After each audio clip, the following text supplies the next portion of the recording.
ধুলা করে কিন্তু রাত হলে দাঁতের পরে দাঁত কাটে। বিছানায় প্রস্রাব করে মাইনাস করে হাওয়া লাগিয়ে বাতাস লাগিয়ে নজর লাগিয়ে লাগবে না। শস্যের পরিমাণ দিয়েছি, একটু নাক পড়ে গেছে।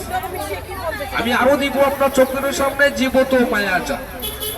যিনি বলছেন দাদা আপনার বর্তমানে হওয়া কাজে একটা বাধা, আপনার বন্ধু করেছে বিপদে, পকেট থেকে টাকা দিয়েছেন ধার, চাইতে গেলে ঘড়ির কাঁটার মতন আপনাকে ঘোরায়, সেকেন্ডের কাঁটার মতন আপনাকে ঘোরায়।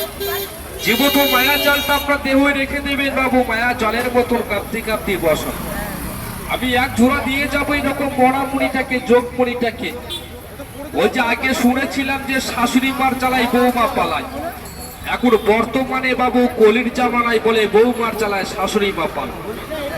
বলে প্রেম প্রীতির কাটাল লাটা লাগলে পরে ছাড়ে না।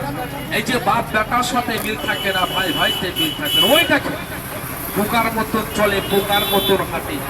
জীবত মরামুড়ি, জীবত মায়া জাল দিয়ে, প্রতিটা সম্পদকে দিয়ে একটা তাবিজ, একটা বাদুলি আমি তৈরি করছি বাবু।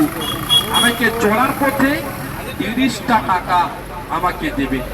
এই 30টা টাকা আপনার বেদ বলে যাবে। ছেলে ব্যবহার করলে ডান হাতে গলায় বাজাই, কোনো মহিলাকে দিলে বাঁ হাতে